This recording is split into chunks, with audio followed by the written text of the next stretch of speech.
Hey, everybody. Welcome to our webinar today, IHL Ask the Analysts.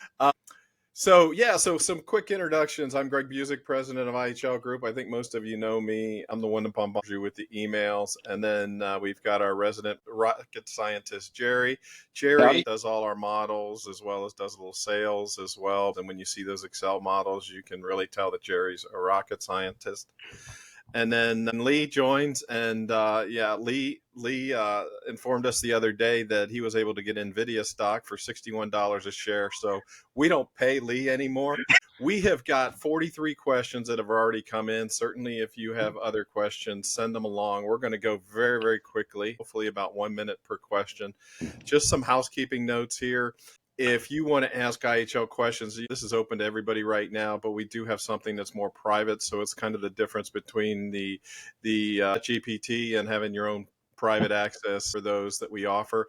The links are at the top of the chat for this if you're interested. So we offer Ask the Analyst, which is 2 hours of time, Analyst on Call, which is a block of 15 hours of time where we can do it as part-time, part data for that sort of thing. And certainly we have our advisory programs as well. The big difference with us versus other analyst firms is it's enterprise access for everybody that uses the systems or the data there. We don't have any seat license games that we play.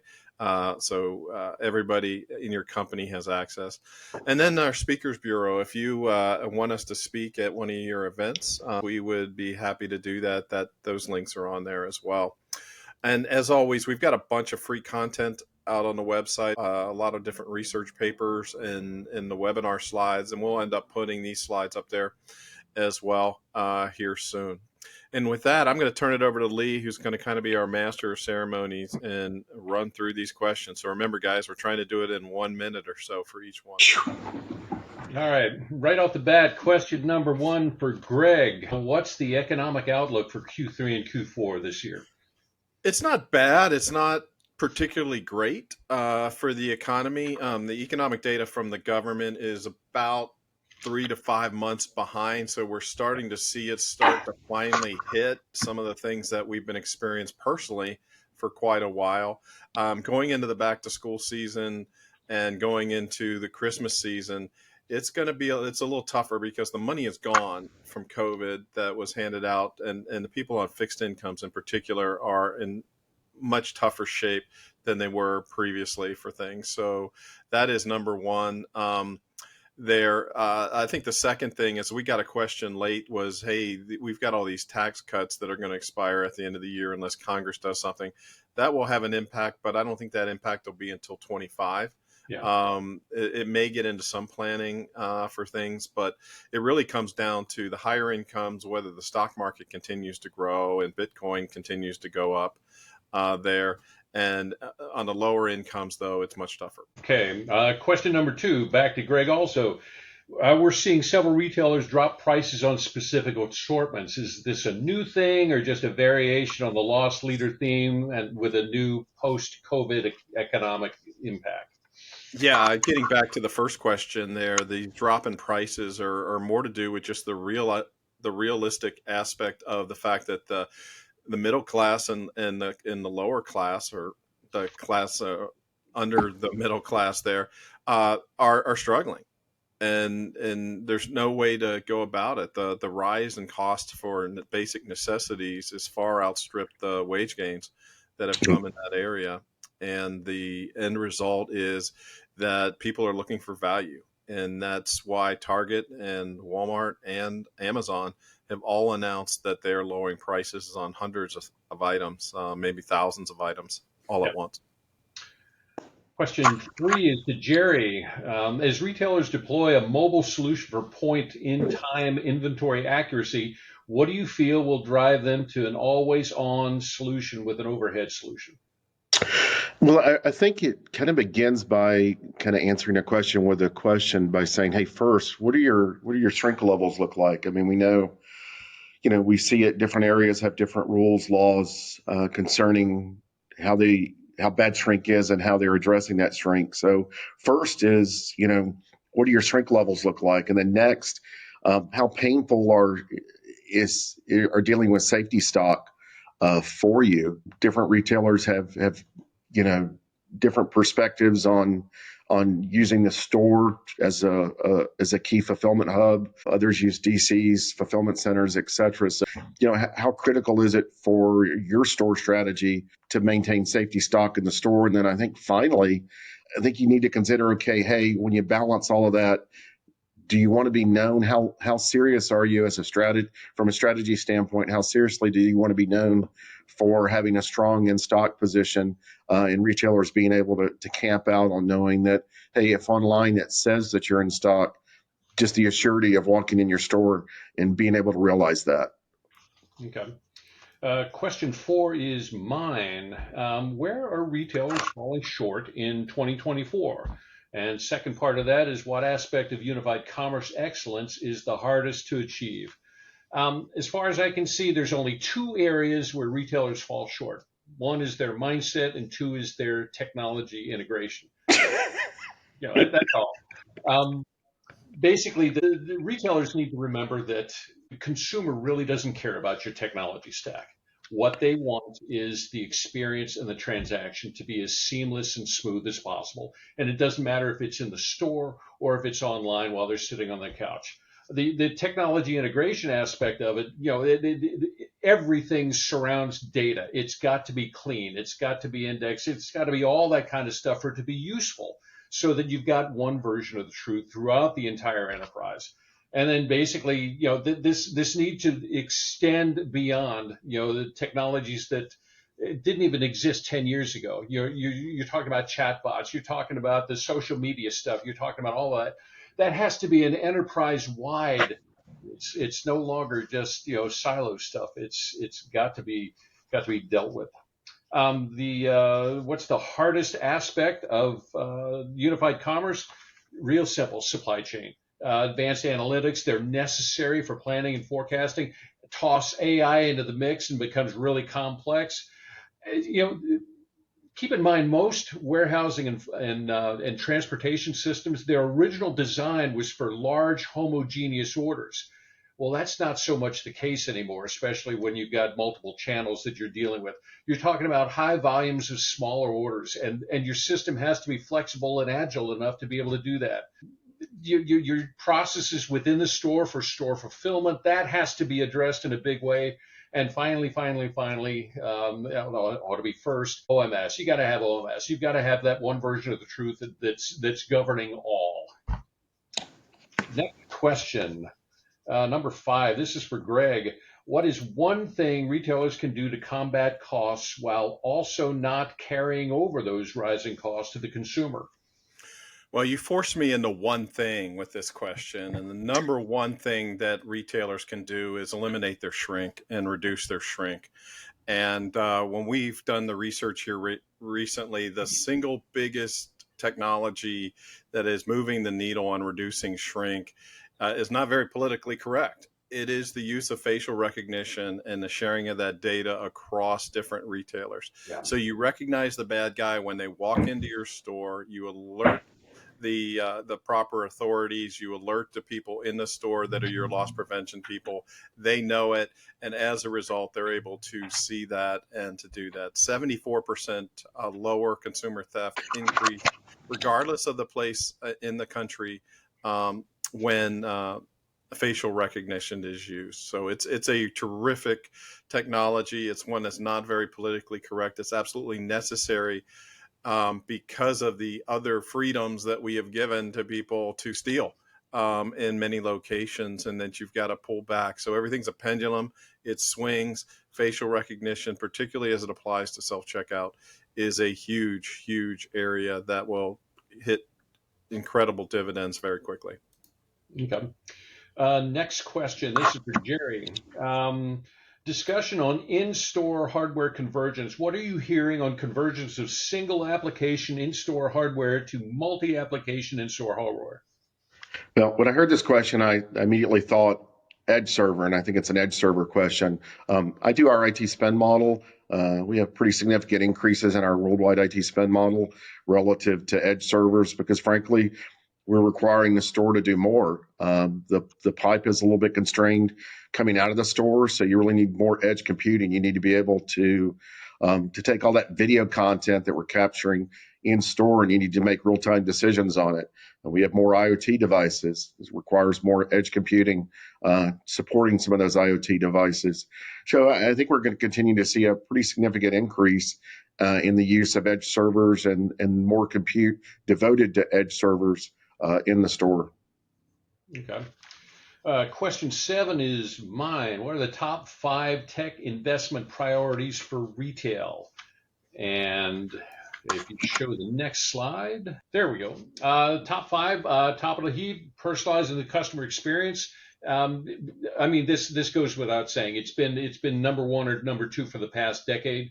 Upgrading CRM goes hand in hand with that, as does empowering store associates. These 3 have to work together. There have to be the training and the tools given to the employees so that they can make the first and second priorities happen in a big way.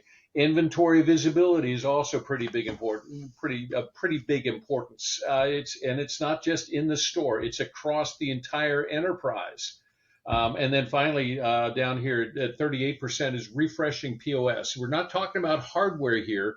We're talking about software, whether it's POS, traditional POS software or mobile POS software.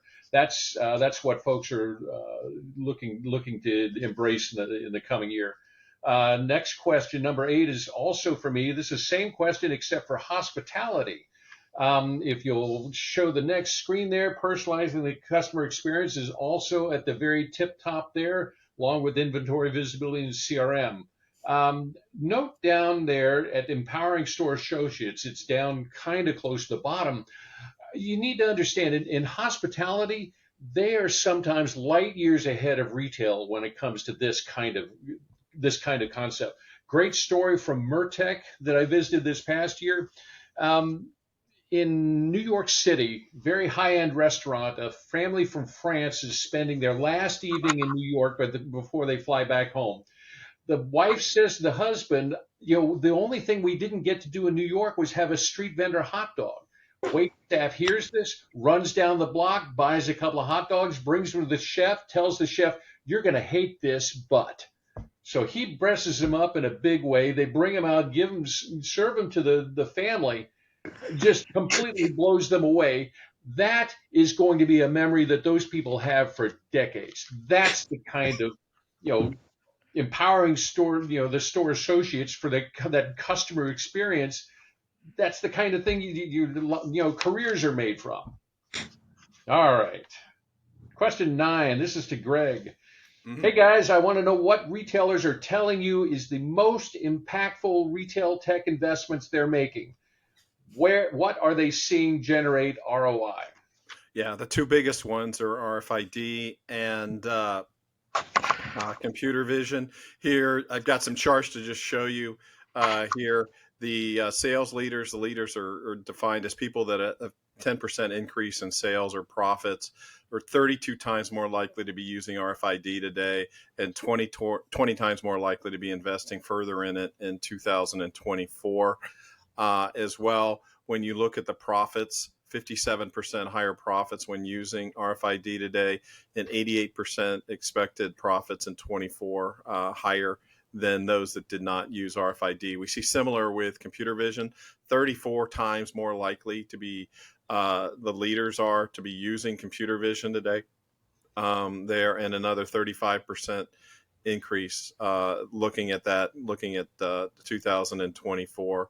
And then finally on profits, 43 times higher profit growth for those that are using computer vision. And that's why I went to that facial recognition portion of that computer vision, which would be a subset of that. So major impacts for those things. And those are the 2 biggest technologies that we're seeing in terms of returning value now. And impacting things now. Question 10, this is for Jerry. What is the overall investment level in retail IT in 2024, given the economic challenges and concerns? Well, believe it or not, again, from our worldwide IT spend model, spending is actually pretty robust when you go look at, and there's 2 significant buckets of IT spend that we consider. We look at B2C e-commerce, we look at B2C traditional brick and mortar retailers with an e-commerce arm, and then your pure play e-commerce. And the overall consumer spend levels between those two buckets worldwide is over $30 trillion, of which around 690 billion, give or take, is allocated to IT spend. And the IT spend, our numbers show that IT spend is growing at well over 6.5% on a yearly basis compared to last year, which far outpaces inflation. So it's all kind of a tale of two cities. Our big areas of growth, again, not surprisingly, in our IT spend model is in the SaaS cloud area, which is growing over 20% on a year-over-year basis compared to last year. So if you're in those hot areas, then you're experiencing fantastic growth as a vendor. If you're not, then you're probably finding it that you're sledding uphill a little bit more. Question 11 is also to Jerry. What is the total retail market, its growth, and IT spend? Right. I guess I could hit a little bit of that in the last question, but again, total IT spend, like I said, is around 690 billion, growing really, really significantly from a year-over-year standpoint. Where we are, and again, I mentioned there's some strong areas of growth and some weaker areas of growth, and this chart kind of highlights from the store system study that we do every year. It sort of highlights where those hot spots are and are not. And quickly, I just want to highlight and just explain the chart. What we're looking at here, when you see red, that doesn't mean that they're not important. But what this chart does is it looks at tech priorities of tech leaders.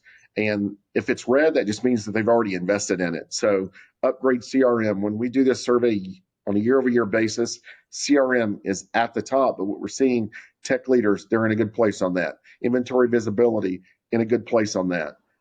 You can't go to a conference, you can't have a vendor discussion, you can't go anywhere without escaping the importance of data cleanliness and artificial intelligence, and they're close cousins, maybe even twins.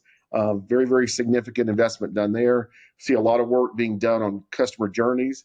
We have those customer journeys that we support, trying to make those profitable. Another thing that we don't see on here, but I'm a big order management homer, so I follow that super, super closely, but really excited about some of the new implementations of solution capability around returns, trying to make returns not as much of a cost sink as they currently are. It's a huge, significant problem that we know. It's sort of been pushed to the wayside over the last several years, and the vendor community, in concert with retailers, really significantly focusing on trying to make the returns process optimized and closer to net zero, or maybe even profitable. Okay. Question 12 is one we're skipping. It's redundant. Question 13 is to me. What are the key emerging technologies in retail? Basically, the survey work that we do every year towards the end of the year, a couple hundred retail banners respond to the questions we have about what they're planning on spending money on, where they're investing, and so forth. This is what they're telling us for what we consider emerging technology. If it's blue, it's something they've already embraced. If it's red, it's something they're planning on investing in 2024. Green, it's 2025. So obviously, walkie-talkies, it's not, this is old school type technology, but there's more uses for it within the retail store setting, where you've got now, a station for mobile order pickup, or BOPUS or curbside, or whatever what you might have. Microservices, big deal right now, especially with the development of software, especially cloud-based. Second location in the store for mobile orders. That's a big deal. It's especially true when you're looking at a facility like Chipotle, where they've got entire assembly station set up for solely mobile orders. RFID, Greg's talked about it. We'll probably talk about it again. Big deal for this coming year, for 36% of retailers saying, yeah, we're going to embrace RFID in a bigger way. Next question, number 14, key trends in retail, economic outlook in the U.S. versus the rest of the world. Rise in experiential retail, basically, there was a time when you had to go to the store. Now it's retailers having, convincing you to come into the store. So the experiences are becoming more immersive, the more emotionally connected, and that kind of thing. And that has to do with, there's changes in store designs, there's interactive technology, services and so forth that retailers are developing and producing and providing to their customers. AI, there's not a solution in the retail stack that's not going to be touched by AI. And there's not a conversation that you're going to have with any vendor that's not going to include AI. Creator influencer economy. This didn't even exist 10 years ago. This is what my brand new graduate from high school understands intimately, and I've got no clue about it. Okay, it's not this Sears catalog. And then the shifting role of physical stores. It's no longer just a destination; it's also a fulfillment center, and whatever else the retailer wants it to be. Moving on from there, next slide, please. We want to know how the U.S. is doing with in terms of the rest of the world. This is the GDP forecasts from the IMF with a little modification done by IHL, to incorporate the key and not so key countries in each region. Basically, North America, we look pretty good compared to the rest of the world, at least for the next couple of years. But the trend is down a little bit. Yes, inflation is going to continue to hamper things, and there's not a whole lot that from a monetary standpoint can be done about that. APAC looks strikingly, remarkably good, but keep in mind that that's been the growth engine of the world for a while. And there was a time when we were thinking that if growth in China ever reduces down to below 5%, they're going into recession, the kind of thing. EMEA is growing, and that was kind of evident when my wife and daughter and I were just in Europe. It's a little bit more sedate than accustomed to there. And then LATAM is looking to grow pretty good for the next couple of years. Next question. What should mid-market software vendors have, plan, or consider for their technology stack roadmap for the next couple of years? Basically, you're talking about you've got to talk about software that's going to be cloud-based, and it's going to have to be microservices based as well. It's got to be agile. It's got to be got to match up to the things that retailers are looking to do with their stores. Customer experience has to be a huge part of that. We've already talked about some of that thing. Optimizing their operations. In other words, within the store, within the entire enterprise, what are the things that you can incorporate into solutions that can enhance retailers' ability to make that, and then overall just the aspect of an agile culture. Not just in terms of how the software works within the enterprise, but also how agile are you as a vendor to meet the needs of your customers? Next question. This one's to Jerry. Do you see retailers migrating to a MACH architecture? Is composable commerce or headless commerce trending?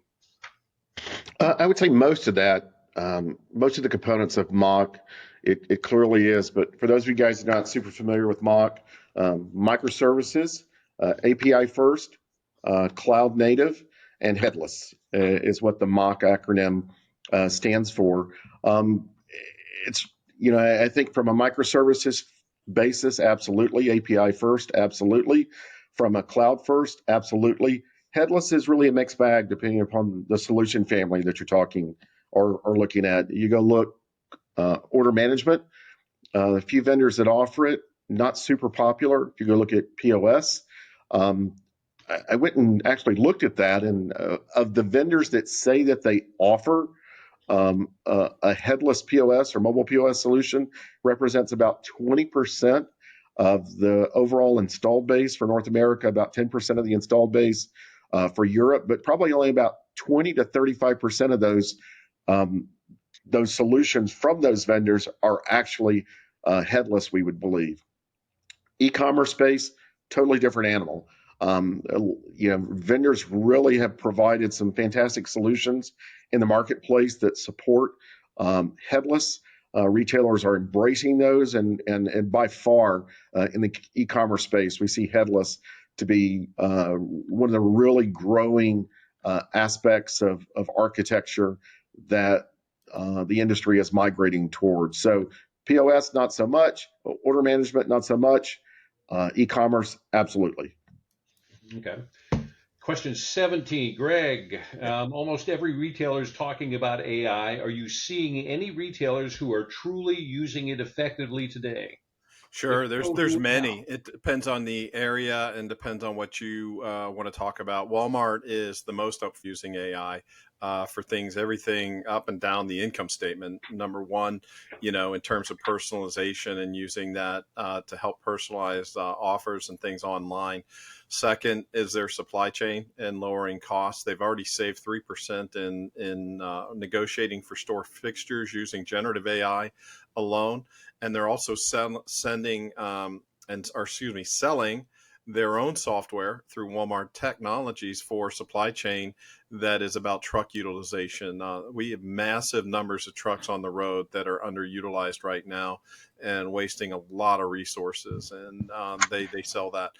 And then down to the worker level, they have the Ask Sam app, which is available to 500,000 associates in their own native language around the world, where they can ask everything from how do I replace the printer paper to what is the policy for returns, how do I put something back in stock from clothing.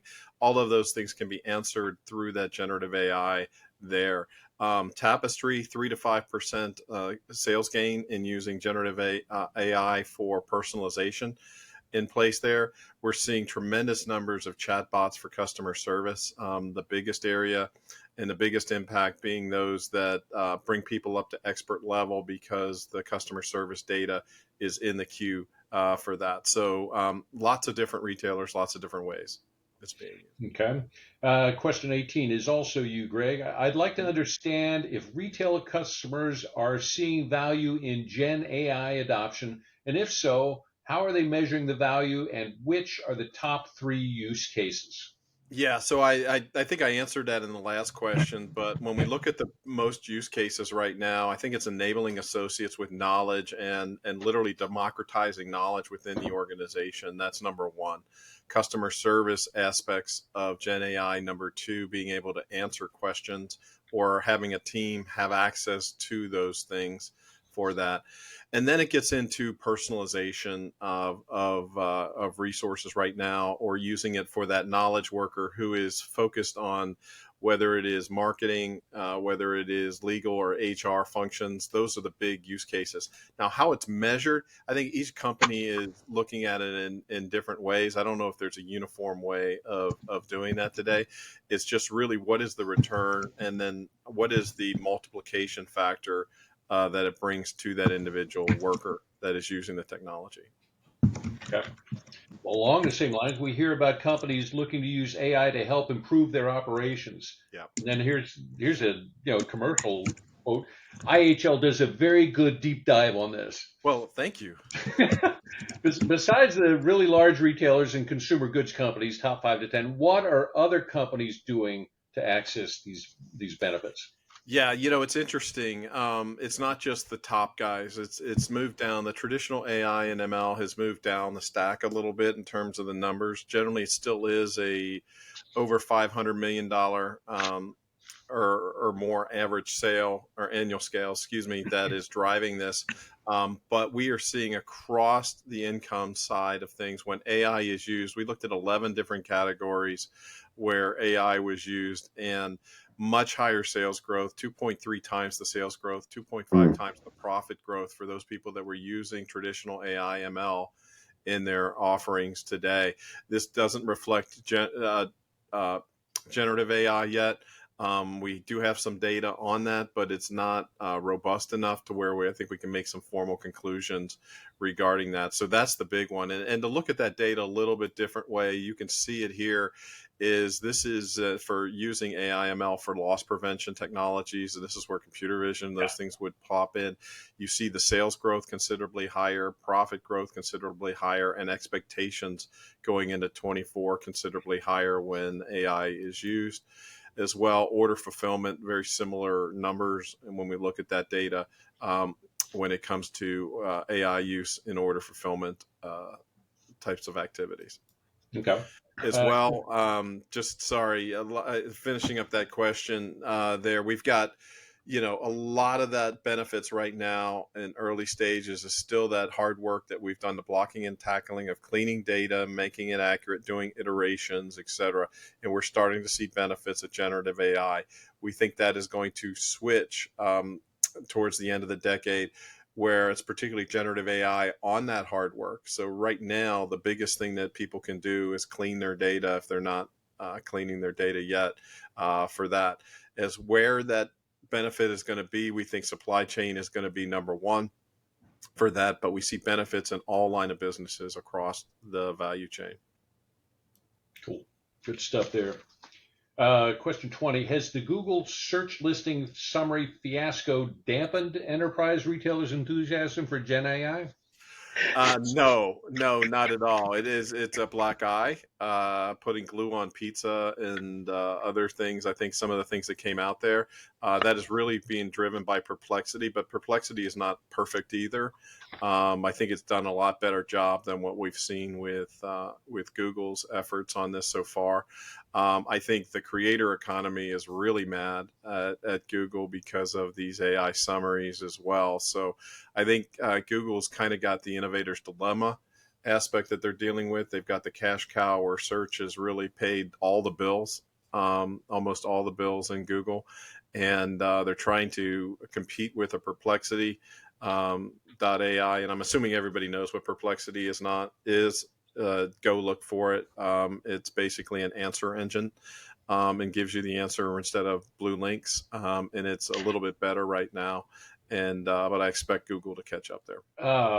Where do we, Greg, this is for you again. Where do you see the industry trending towards standardized or normalized data? Yeah, standardized data. I mean, it doesn't have to be all the same kind of data. It simply has to be tagged as to what it is, and you have to have enough of that data to take advantage of it. I think there was another part of a question or similar question is what areas and to what level are we talking about just using prescriptive analytics type of thing here, or are we doing broader things? And the answer is yes, we're doing all of that there. But when it comes to the highest use of this technology right now for prescriptive analytics, store performance, measuring stores and providing insight into how you can do more with less with labor is number one.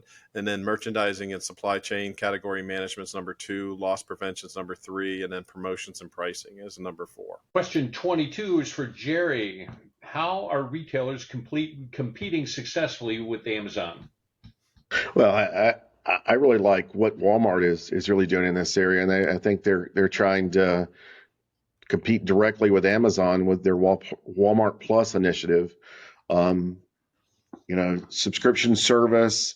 You get a subscription to Paramount Plus, so to match the video, same day, next day delivery, much like Amazon. But another really cool thing that they're doing, which allows small retailers to compete effectively with Amazon, is using the economies of scale of the tremendous investments that Walmart has made in their delivery business to sell that as a service, as well as even Walmart beginning to sell off some of their or provide some of their technology as a resale service, much like AWS competes in the tech space. So I really like what Walmart is doing there and the things that they're bringing to the table. The other kind of things are competing in a niche area. If I need auto parts, I go to Rock Auto. I don't go to Amazon for that. If I need a kayak, I go into an REI store where there's a tremendous amount of expertise in kayaks, and they'll tell me more than I ever wanted to know about which kayak I should get for the particular, how I want to use it. Another area, discounts and promotion. So I think there's some really significant ways that retailers are out there effectively competing with Amazon. Okay. Question 23 is mine. I'll just read this. Given recent discussions about self-checkout's potential downsides and rising theft concerns, retailers have a unique opportunity to strategically leverage this technology. Long story short. Self-checkout is not on the decline. I mean, the data that we have from our survey and stuff, and just personal conversations with the retailers, they're continuing to invest in self-checkout. Granted, it's also evolving somewhat. Just had a conversation with Walmart, and one of the things that they're doing right now is they're shutting down some of the run-of-the-mill self-checkouts, and they're converting them over to be the scan and go monitor, if you will, for their app within the store, and it's working fine. It's reducing shrink in a big way, because we've had this conversation before about the fact that you have to sign up to get the app. Whether it's at Sam's Club or Walmart, you have to sign up. So there's a record of you, there's a record of your face, there's all of that kind of stuff is tracked. So the shrink automatically decreases. Now, if you don't have the app, you try and do one of those things.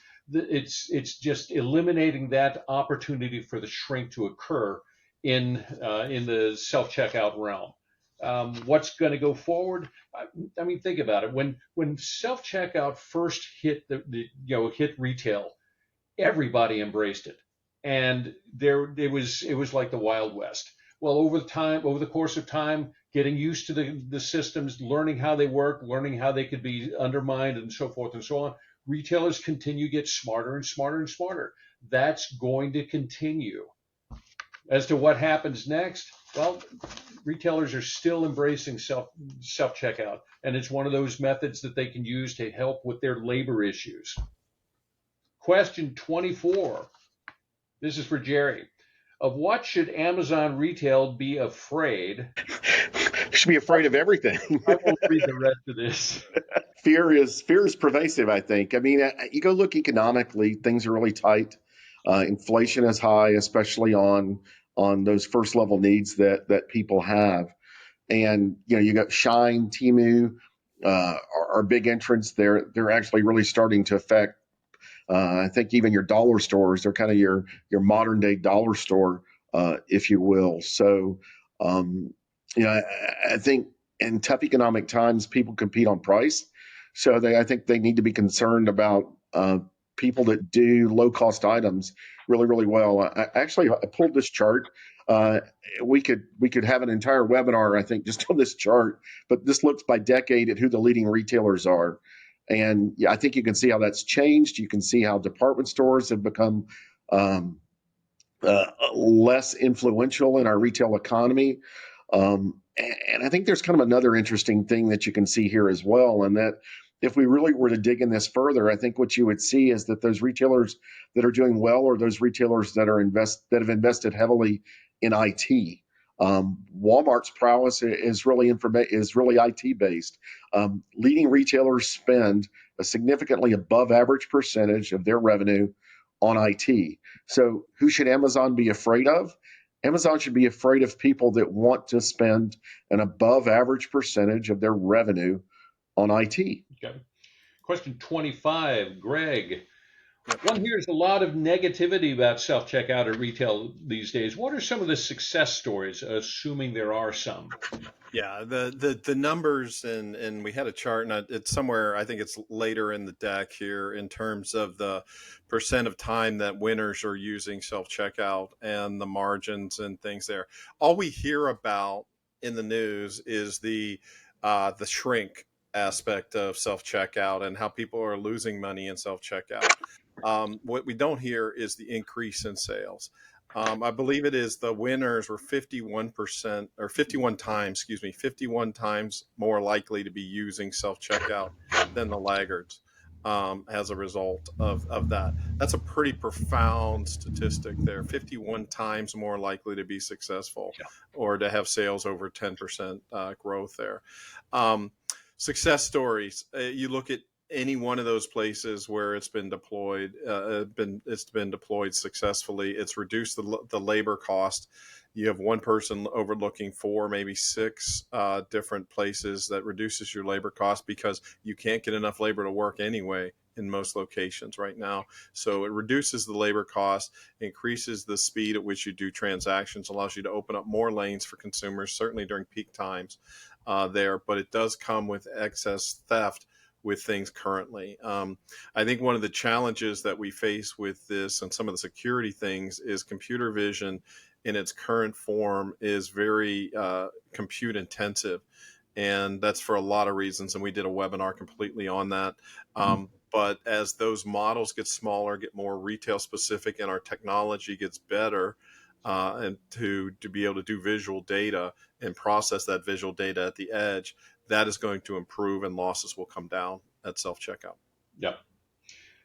Question 26. This is for all of us. Where do you see the self-checkout mark going? I'll start. I can start first. You guys can chime in. Working with the vendors for quarterly POS vendor database, your key self-checkout vendors pipeline, super strong. Self-checkout has been a fantastic technology. There's nothing about the technology that's gotten worse. We have a shrink problem and we have an enforcement problem. We don't have a self-checkout problem. I get triggered a little bit when I see some of these negative articles about self-checkout. And I don't have a dog in the race, but it's an enforcement issue. There's not a self-checkout issue. Yeah, I agree with that. I mean, it doesn't mean the technology cannot be improved. Certainly false positives have to be improved there. The speed, once again, the edge architecture related to how do we process computer vision, how do we balance the shrink with the ease of use there, and improve that speed. That all has to be dealt with. But at the end of the day, the systems are in place, and shrink is a matter of the procedures that are in place and the laws that are in place in that environment. I heard a stat that said 25% of the people are honest all the time, 25% of the people are dishonest all the time, and 50% of the people are as honest as you make them be. I remember years ago we did some extensive survey work of consumers and their preference for using certain technologies when they're out and about. And one of the things we found was that people of my age and older, which is 66, preferred to use self-checkout. And this kind of ran contrary to our thought process at the time until somebody mentioned to us that, well, it just might be the grumpy old man syndrome. Okay. And I'll own this. I'll own this. You're not a grumpy old man, are you, Lee? I'll own this myself. I mean, bottom line is, if I'm going somewhere, I need to buy something and just get on with the rest of my day. I don't want to have to deal with a line. I don't want to have to deal with a store associate. Just let me scan it, pay for it, and go. So self-checkout, I hope, is here to stay. Okay, next question. Also on self-checkout. Self-checkout seems to be all the rage, except there seems to be a backlash. Some are saying now that the extra burden of completing self-checkout is really just shifting the work away from the retailer to the consumer. Is it saving time and money? Also, is there a pendulum swing from self-checkout back to non-self-checkout in the retail industry and within certain types of retail?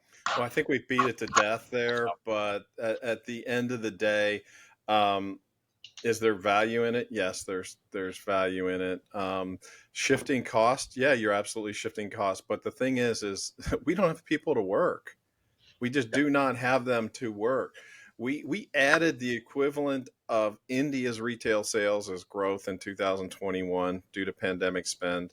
In 22, we added the UK. In 23, we added Poland. Their entire annual retail sales, we added as growth, and we did it with 3 million fewer people working in retail. We don't have the people to work in retail. And that's my number one complaint to the people that are saying, why am I paying full price, and all this stuff because I'm doing self-checkout, is this: we don't have the people to work the jobs. That is the biggest issue.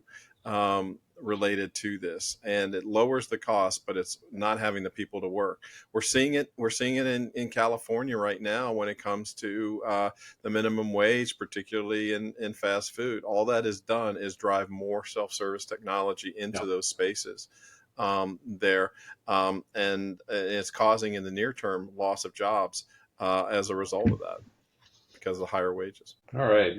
Question 28. Greg, this is for you. In terms of controlling shrink for retail, what are the biggest changes you're seeing from this time last year? What did they solve versus what will they have to solve from now on till this time next year? Yeah, I think there's a couple things that are happening, and it relates to that facial recognition and the computer vision aspect of it, and just the massive improvements that are being made. If anybody has used the Chat GPT 4.0, you've seen the vision abilities that have now been added to that, and Google has shared as well. We're also now starting to add these NPUs, the ability to crunch this data much faster. We initially have those are going to be on these Qualcomm-based PCs. Intel and AMD and others will release theirs, and apparently NVIDIA is releasing theirs coming up here soon as well. Massively improve the speed and the processing of anything that's AI related, anything that's video related, from where we are today, which is going to drastically improve the ability to process data in real time, closer to the actual issue there. So that is by far the number one trend I see here and going forward. The second thing is I think we're seeing a pendulum switch coming back to where we're now starting to prosecute theft here in locations that made it, almost a free-for-all, and that's starting to push back. So we've got this pendulum switch, just like we've got with, and somewhat in politics. There we had what people called woke, and now there's this anti-woke. We've got this pendulum swinging back and forth on things, and we're seeing it in terms of theft in regards to shrink. Question 29, also along the shrink lines for Greg. With increasing lawlessness, I am seeing companies such as Target, Kroger, Walgreens, and all put more of their merchandise in locked shelves and even entire locked aisles. What effect is this having on top line sales? It's brutal. It's absolutely brutal. Unless you need it right now, there's no reason to buy it at a local store in those environments. I really think some of the e-commerce gains that we showed in the chart there is related to the fact that people are locking things up, and the experience is so poor. Unless you need it that minute right now, there's no real reason to shop at a local store in that environment. And I think it's killing communities. And once again, that's an enforcement issue.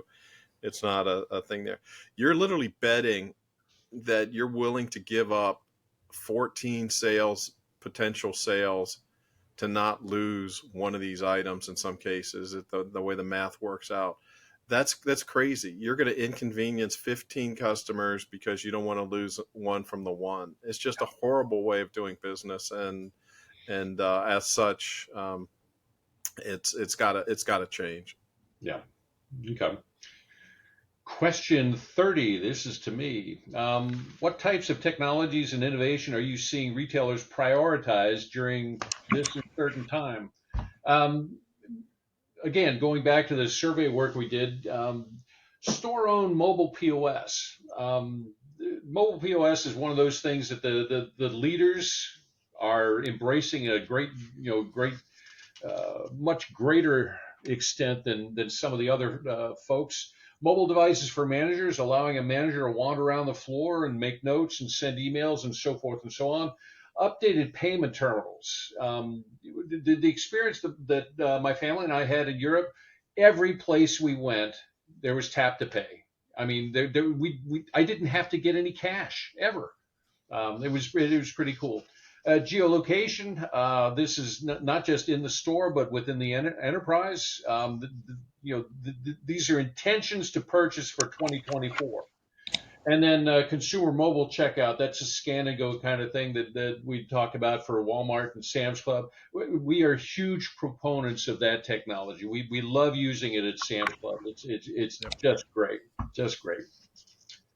Question 31, tech spend for Jerry. Given the economic uncertainty, how are you seeing retailers spend on technology change over the past 3 months?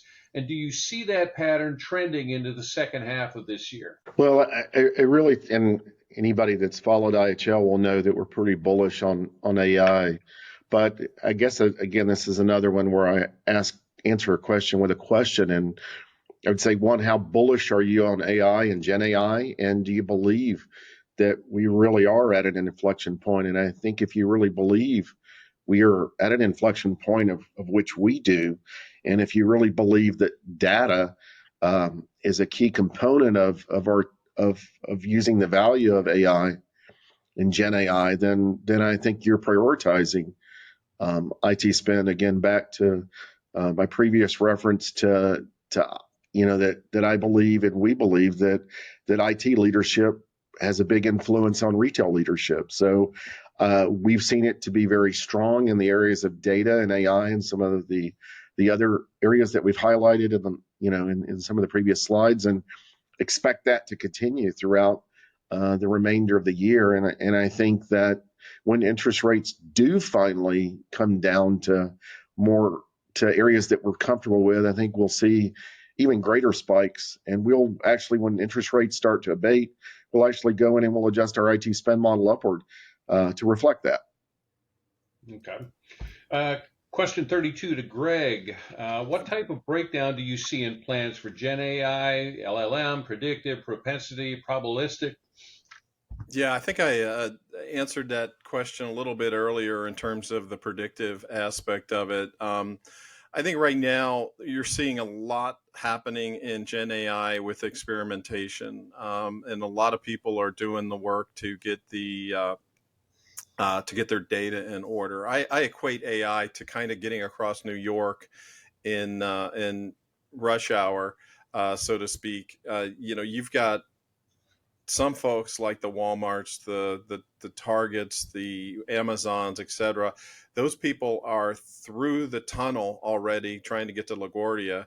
If that's the goal, is to getting to LaGuardia, they're through the tunnel right up to the toll booth, and they are starting to get on the highway. The vast majority of retailers are stuck between 8th and 9th on 42nd and bumper to bumper traffic trying to get through because they haven't done the hard work on cleaning the data. So that piece is number one. That doesn't mean you can't use Gen AI in some of the knowledge worker areas. It just means you're not getting the full benefits of Gen AI because you don't have the clean data to build upon. There's a lot to do with in terms of security. And I saw an equation. There's an equation out there right now in regards to how is trust in the AI era. And it was a pretty good equation, but it actually looks at the different things of how do you trust the data. And I think that's where a lot of enterprises are right now is, where do I choose to go? Who are my partners?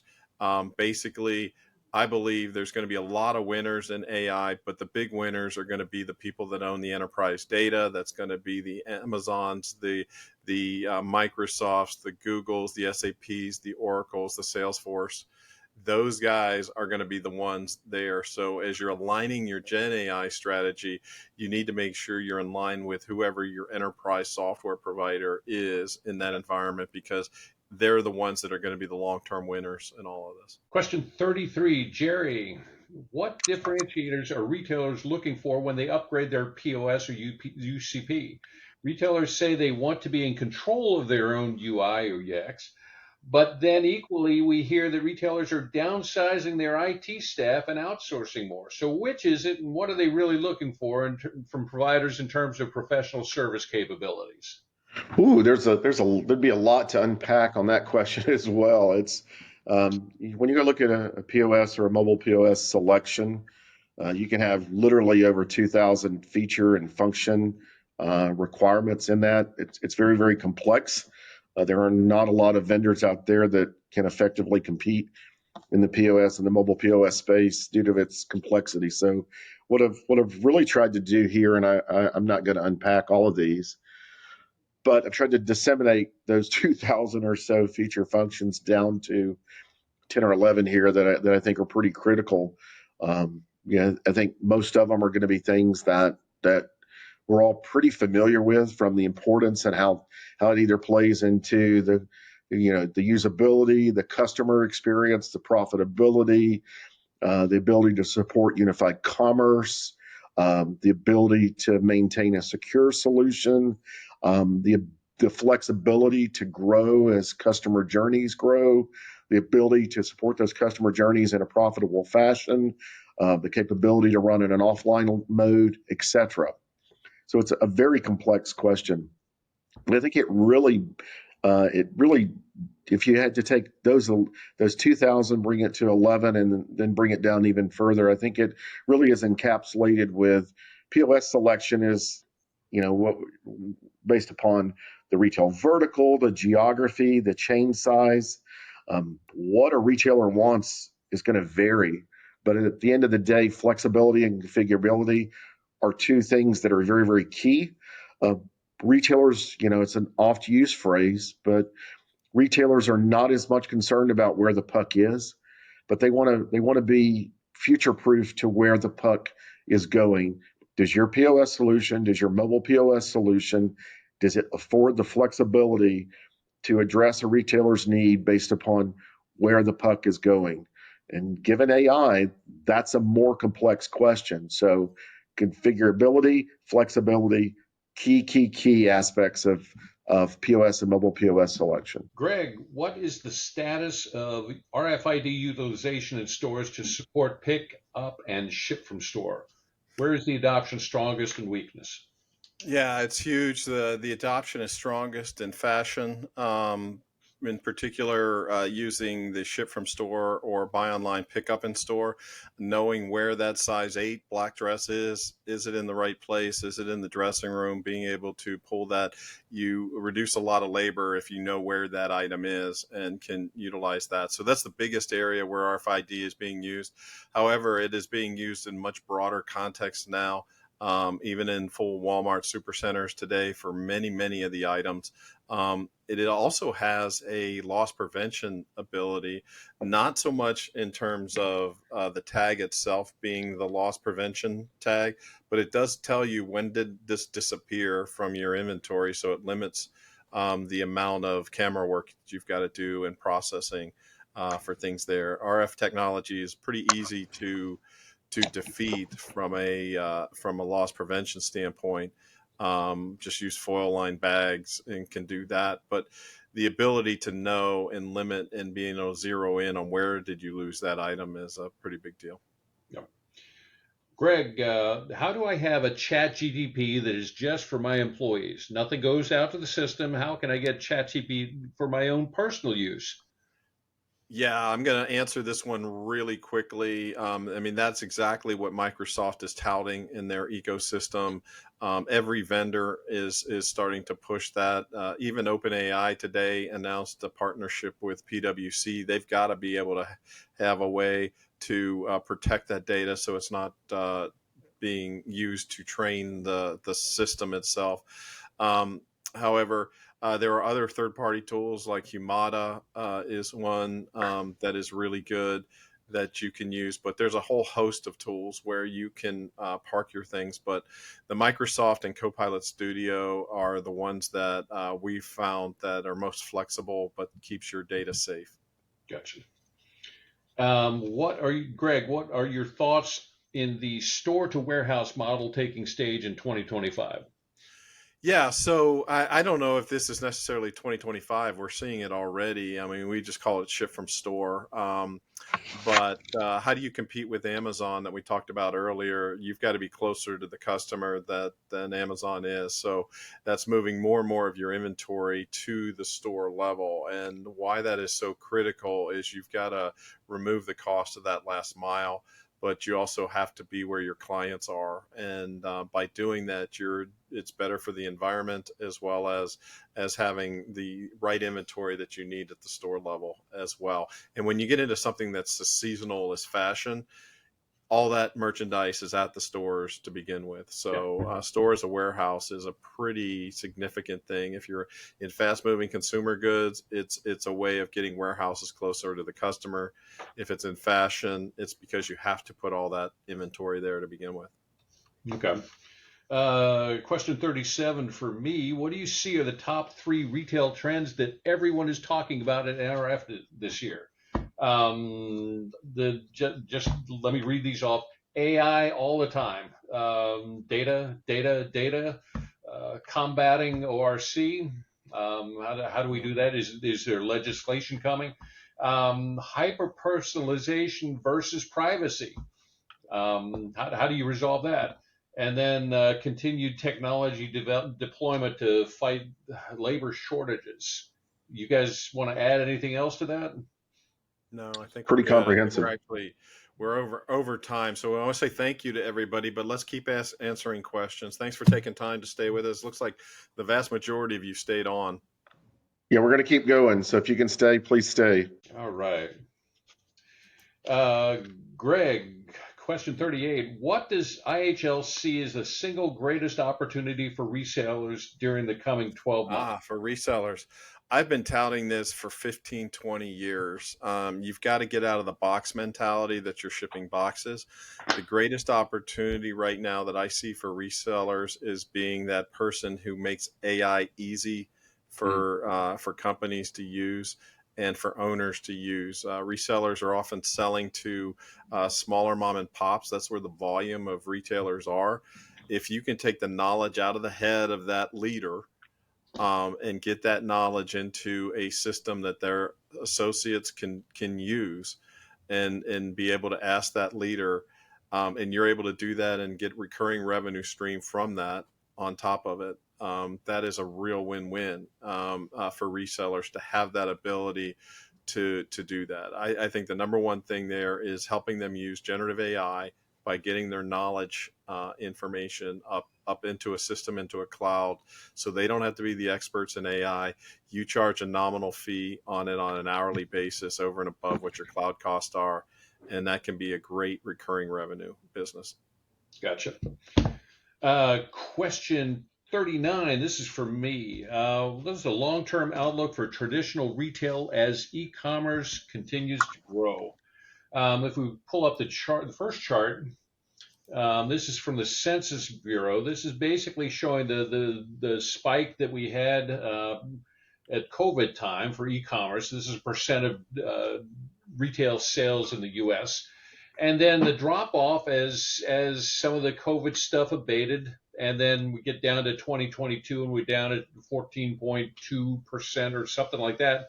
And then we start seeing another rise come up because all of a sudden, with all the supply chain issues that were a part and parcel of COVID and all that kind of shutdown, now people are starting to turn back to e-commerce to get some of the stuff that they would normally get in the stores because it wasn't there.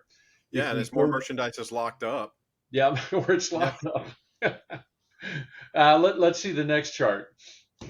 So here's where the things get really interesting. Amazon Prime, for those over $150,000 for annual income, 95% of those in that range have an Amazon Prime account, and you see the rest of the numbers there for the other income ranges. And the idea is we've become dependent upon that kind of thing. But there's a problem. If we've got so many people that have Amazon Prime and they go to the stores, they spend more, on impulse purchases in the stores. But once in the store, if they experience an out of stock, those Prime members experience 55%, out of stocks when they're in the store. So what do they do to solve that? Well, if they're like me, they're going to stand in your store, use your network to order something online to have it delivered to my house. So 73% are more likely to purchase on their phone from one of your competitors. Moving forward, if that happens more than 2.5 to 3 times, I'm not coming back to your store. I mean, it's history. I'm getting my goods from somebody else. And as a result, the retailers lose those impulse sales. So it's a tough thing because the retailers, they've been dealing with the supply chain issues. They haven't been able to keep the things in their store. And this is the situation that we're looking at right now. You guys have anything to add there? Nope. All right. Next question, Jerry. What are your predictions for technology spend from retailers by type of technology? It's interesting. Technology is, and IT spend is a little bit of a lifetime achievement award. It's not a what have you done for me lately. If you're spending 80% over the last 3 years, and then you're finally at 5% more than the average, then you're behind the curve. You really are, and you need to make some above average investments just to catch up. But big areas where we see spending. Again, it's going to be a lot of what we've previously mentioned in the deck, but data, artificial intelligence, cloud migration, OMS supporting more customer journeys, and returns optimization are some big areas where we see pretty significant investments in IT, and we think those are going to be some of the leaders this year. Okay. Question 41 is me. They're asking about the state of the industry as investment in traditional store equipment slows down and stores are closing due to the current economic context. Well, let me say this first about store closures.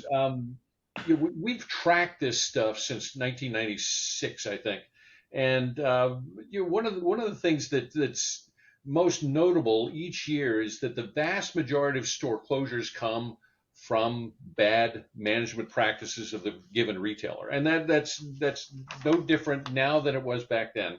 For 2023, these are the numbers we developed, and this is about 1,000 publicly traded retailers. We've tracked their store counts over the past, what is it, 7-8 years now.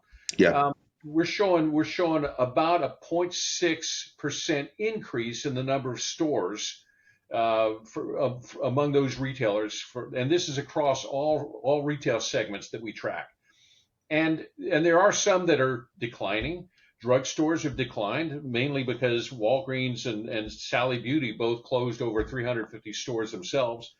We've seen especially hard goods retailers decline, mostly because of Regis closing 750 salons and Bed Bath & Beyond closing almost 700 stores. And we've seen bar restaurants where we've got Applebee's and O'Charlie's and some others that have closed more than 50 restaurants apiece. Store closures are part and parcel of how retailers operate. They have to look at every single store and the performance thereof each year and make a determination. Are we going to invest in this store some more to increase sales, or are we going to just close up shop and move the resources elsewhere? The investment in technology is part and parcel of what we're looking at here. Yes, some technologies are starting to wane a little bit. Point of sale hardware has been evolving for the past several years. And yeah, we're showing that for 2024, there's a lower percentage of intended purchases this year than we've seen the past couple of years. But you know what? There's higher percentage of mobile POS is being purchased. There's higher percentage of a whole raft of other technologies that are going to be purchased. So it's not just a matter of this technology is just going to go away forever. It's a matter of there's an evolutionary process here. And we can expect, as Jerry talked about, the people that are going to be progressing within retail are the ones that are going to be spending more on their IT. Next question. Jerry, how OEM shipments are shaping up for the next 2 to 3 years? For those familiar with, or maybe for those that are not familiar with some of our research, we have a pretty deep dive look at POS hardware and mobile POS hardware shipments, installed base. We break that out by region, by country, by retail vertical, by retailer size, et cetera. So very, very broad. So it's really each of those permutations is really a mini discussion in and of itself, but just kind of painting a broad brush from a macro perspective, looking at the next 2 to 3 years, somewhere between 2.5% to 4% growth is what we can expect now. That number will be ratcheted up if we see reductions in inflation. We're going to see greater shipments for mobile POS than we see for traditional POS, and just kind of to help frame the volume difference there, For every POS that gets shipped in the next 2 to 3 years, we will ship 1.4 mobile POS devices. So mobile POS continues to be strong. Volume is growing, and a significant growth opportunity, especially in the mobile POS regime. And again, to bring it back to self-checkout, we continue to believe self-checkout is going to be strong because it really is an effective way to address labor. So strong growth in self-checkout as well. Yeah. Last question on my list, Greg. What impact will recent pending legislation have on privacy and loyalty programs and such? Well, I think there's loyalty programs. I think this is the credit card fees and the credit card fees. I think you're going to start seeing a lower in the amount of awards. Somebody asked me on the credit card side, do you really think Walmart is going to start taking a high reward card? I don't think so. Those are the highest income customers that they have. Are they going to not? Are they going to refuse that card? Is any retailer going to refuse that card because that person wants to pay with that card? I think that would be suicide, particularly for your best reward cards out there. In terms of other things related to loyalty, I think, we're going to get to more of an opt-in type of approach than we've had in the past. I don't know how that works with AI because the technology is moving way, way faster than any legislation is in play for that. But I think people are going to give up privacy. They're going to give up parts of privacy they already have with their phones and everything else to the degree. But these AI assistants, there's going to be even further increase in willingness to give up privacy for the benefits that are associated with that. And I think that is where things are going right now. And I think the legislation is too little, too late. The cat's out of the bag. It's funny when people ask me about AI. Sometimes it's hard to put a stake in the ground. And where do you put your stake and get starting because it's changing so fast, and they're right. And that's why I get back to the top 5 long-term winners, or 5 or 6, whoever those are going to be, the Amazons, the Microsoft, Salesforce, Oracle, Google, etc. Those people are going to be the long-term winners and the long-term things in when it comes to AI. And your best stake is to put it in one of those in those areas and work off of that and what they're offering. And they may be ahead in some cases, they may be behind in other cases during the time, but at least you're starting to get the benefits for things there. And also just keep in mind that the models are going to get a lot smaller and be able to operate locally. And you're going to be able to get access to benefits from AI much faster at the local level without having to worry about your data being used to train any future things. And it's happening so fast. We've got the first AI PCs shipping on that are registered AI PCs by Microsoft's terms, shipping on the 18th of June. Like I said, I think the Intel ones that are planned in the fall will blow these away. And then the next iterations, it really becomes a processor NPU and GPU combination. We're back to where we were early 90s, where it was about the processors again than it was about the software. All right, guys, thank you. That's hour and 15 minutes, a lot of talking from all of us there. We thank you for your time. Gosh, it's still showing about 50% of the people hung on for an hour and 15 minutes. We're very thankful for that. Give us feedback if you could on the link that I threw in the chat there. And certainly if you want to sponsor any of these webinars or on a topic of your choice and the opportunity to speak, we're open to those things. So we appreciate you. Thank you so much for joining today. Bye, everybody.